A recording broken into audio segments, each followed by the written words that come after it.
మీరు చూసిండ్రు ఇదే జిల్లాలో ముఖ్యమంత్రి గారి సొంత జిల్లాలో వారి సొంత ఊరికి కూతవేటు దూరంలో ఎస్ఎల్బిసి టనల్లో యాక్సిడెంట్ అయింది.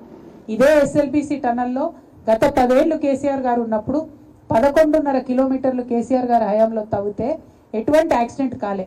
కానీ ఇవాళ ఇక్కడ నిన్న యాక్సిడెంట్ స్థలానికి మా బీఆర్ఎస్ బృందం కూడా సందర్శనకు పోయింది. వాళ్ళందరూ కూడా చెప్తా ఉన్నారు ఏంటంటే అక్కడ పోతే వర్కర్లందరూ చెప్తున్నారట నీళ్ళు వస్తున్నాయి సార్, మట్టి వస్తుంది సార్ అని చెప్తుంటే కూడా నిర్లక్ష్యపూరిత వైఖరితోని ఏం కాదు మీరు పనిచేయండి అని చెప్పి పంపించిర్రు. అంతేకాకుండా అక్కడ ఉన్న వర్కర్స్ అంతా చెప్తున్న మాట ఏంటంటే 3 నెలలుగా మాకు జీతాలు లేవని చెప్తున్నారు. దాని మీద కూడా పట్టి లేదు, రివ్యూ లేదు. మరి ఆ కాంట్రాక్టర్ ఇబ్బందులలో ఉన్నాడంటే ఇదివరకు కేసీఆర్ గారు ఏం చేసిరు, అఖిలపక్షం ఏర్పాటు చేసి అసెంబ్లీ సాక్షిగా ఆ కాంట్రాక్టర్లకు ఉన్న ఇబ్బందులు తొలగించే ప్రయత్నం చేసిరు. మరి ఎందుకు అదే కాంట్రాక్టర్ కావాలంటే భారతదేశం మొత్తంలో ఆయన ఒక్కనే ఉన్నాడట ఆ పని చేసిన ఆయన, ఆ సొరంగం దువ్వట ఆయన. కాబట్టి మంచికో చెడ్డకో ఇక ఆయననే మనం కంటిన్యూ చేయాలి. కాబట్టి ఇబ్బంది రాకుండా ఉండాలని కేసీఆర్ గారు చేసింది. మరి అదే పని ఇవాళ రేవంత్ రెడ్డి గారు ఎందుకు చేయలేకపోతున్నారు? దయచేసి ఒకసారి ఆలోచించాలి. అంతకుముందు కాంగ్రెస్ హయాంలో ఇదే ఎస్ఎల్బిసి సొరంగం తవ్వేటప్పుడు కరెంటు బిల్లు కాంట్రాక్టర్ కట్టుకోవాల్సి ఉంటుండే. అయితే ఏమవుతుండే, జన్కోవాలు ఊకూకే డ్యామ్ సైడ్ దగ్గరకు పోయి కరెంటు కట్ చేసే పరిస్థితి ఉంటుండే. ఆ విషయం కేసీఆర్ గారికి తెలిస్తే క్యాబినెట్ని ఏర్పాటు చేసి తీర్మానం చేసింది. ఏమని, కరెంటు బిల్లు ప్రభుత్వమే కడుతుంది, జన్కోవాలు పోయి పవర్ కట్ చేయొద్దు అని చెప్పారు. అందుకే బీఆర్ఎస్ హయాంలో 11.5 కిలోమీటర్ల టనల్ను ఏకదాటిగా తవ్వగలిగినాం, ఇబ్బంది లేకుండా తవ్వగలిగినాం. అటువంటి ఆలోచన ఈ ప్రభుత్వం చేస్తలేదన్నదే మా బాధ. ఇవాళ ఇప్పుడు మనం ఇక్కడ ప్రెస్ కాన్ఫరెన్స్ మాట్లాడుతున్న సమయంలో అక్కడ ఒక్క మంత్రి కూడా లేదండి, ఒక్క మంత్రి కూడా లేరు. అందరు ఏడిపోయినారంటే కాంగ్రెస్ పార్టీ సమావేశం ఉందట, ఢిల్లీ నుంచి వాళ్ళ ఎవరో దూత వచ్చిరట, మీనాక్షి నటరాజన్ అని వాళ్ళ ఇన్ఛార్జ్ వచ్చింది. కాబట్టి ప్రతి ఒక్క వ్యక్తి కూడా ఇవాళ అక్కడ పోయింది. అంటే ఎస్ఎల్బిసిలో 8 మంది ప్రాణాలు సొరంగంలో కొట్టుమిట్టాడుతుంటే కాంగ్రెస్ నాయకులకు వాళ్ళ పార్టీ మీటింగ్ పడుతుంది తప్పితే ఇక్కడ పోతున్న ప్రాణాల మీద లెక్కలేదు. ఇప్పటిదాకా ముఖ్యమంత్రి గారు రాలేదని ప్రతిపక్షాలన్నీ గగ్గోలు పెడుతుంటే అది కూడా పెడచెవిన పెట్టి నిన్న మొన్నటిదాకా ఉన్నటువంటి ఇరిగేషన్ శాఖ మంత్రి కూడా అక్కడ లేకుండా వెళ్ళిపోవడం అంటే ప్రాణాలంటే ఎంత లెక్కలేనితనము, ప్రాజెక్టులంటే ఎంత లెక్కలేనితనం ఈ ప్రభుత్వానికి అన్నది అర్థమవుతుందన్న విషయాన్ని పత్రికా ముఖంగా మీ అందరికీ తెలియజేస్తూ ఈ వైఖరిని బీఆర్ఎస్ పార్టీ నుంచి మేము చాలా తీవ్రంగా ఖండిస్తూ ఉన్నాం. అదేవిధంగా మరి ఉమ్మడి మహబూబ్ నగర్ జిల్లాకి యావత్ తెలంగాణకు కూడా మీరు అనేకమైనటువంటి హామీలు ఇచ్చిండ్రు. అందులో అత్యంత ముఖ్యమైనటువంటిది రైతన్నలకు ఇచ్చినటువంటి రైతు రుణమాఫీ హామీ.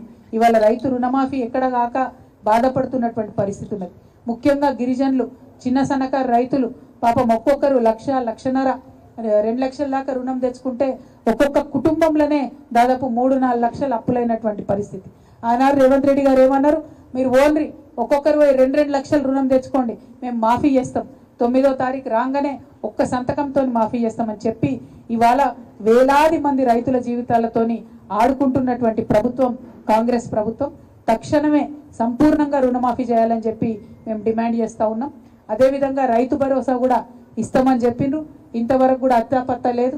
సగం మందికి వస్తుంది, సగం మందికి వస్తలేదు అన్నట్టున్నది. ఇక చాలా మంది రైతులు పొద్దున్నుండి నన్ను కలిసిన ప్రతి ఒక్కరు ఒకటే మాట చెప్పిండ్రు, అక్క బోనస్ గురించి అడగండి, బోనస్ గురించి అడగండి అని. నేను కూడా ఒకటే మాట చెప్తా ఉన్నా, కాంగ్రెస్ ప్రభుత్వం సన్న వడ్లకు బోనస్ ఇస్తామని చెప్పింది. 10% రైతుల దగ్గర కూడా వాళ్ళు వడ్లు కొనలే. వడ్ల కోసం కొంటదేమో ప్రభుత్వం అని వెయిట్ చేసి రైతులు బయట అమ్ముకున్నాక చివరి దశలో నాటకాలు చేస్తూ 10% దగ్గర కొన్నారు. కొన్న వాళ్ళకు కూడా ఎవరికి కూడా బోనస్ ఇవ్వనటువంటి పరిస్థితి ఉన్నది. అందుకే మేము ఇలా చెప్తా ఉన్నాం, కాంగ్రెస్ పార్టీది బోనస్ కాదు బోగస్ నినాదం. అది ఎవ్వరికి కూడా రూపాయి దక్కలేదు, రైతులు ఇబ్బంది పడతా ఉన్నారు. మీరు నెక్స్ట్ టైం అన్నా దయచేసి కరెక్ట్గా టైంకి ఇవ్వాలని చెప్పి డిమాండ్ చేస్తున్నాం. ఇప్పుడు మీరు మార్కెట్లో కొన్న వడ్లు ఏవైతే ఉంటుందో వాటికి చిట్టీలు ఉంటాయి, ఆ పెండింగ్ బోనస్ అంతా కూడా తక్షణమే రైతులకు చెల్లించాలని కూడా మేము డిమాండ్ చేస్తూ, మరి అన్నిటికన్నా ఎక్కువ ముఖ్యమైనది మా ఆడబిడ్డలకు కళ్యాణ లక్ష్మి ఇస్తా అంటివి.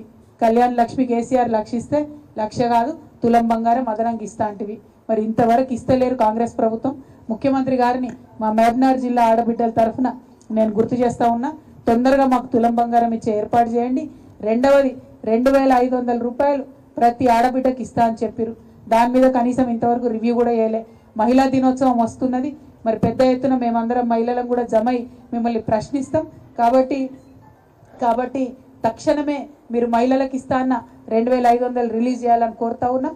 అట్లానే ఆడబిడ్డలకు 18 ఏళ్ళు దాటినటువంటి వారందరికీ కూడా చదువుకున్న ఆడపిల్లలకు స్కూటీలు ఇస్తామని చెప్పింది. కానీ దాని మీద కూడా కనీసం ముఖ్యమంత్రి గారు రివ్యూ చేయలేదు. కాబట్టి అన్న చెప్పినట్టు స్కూటీలు కూడా తక్షణమే రిలీజ్ చేయాలని చెప్పి మేము కోరుతా ఉన్నాం.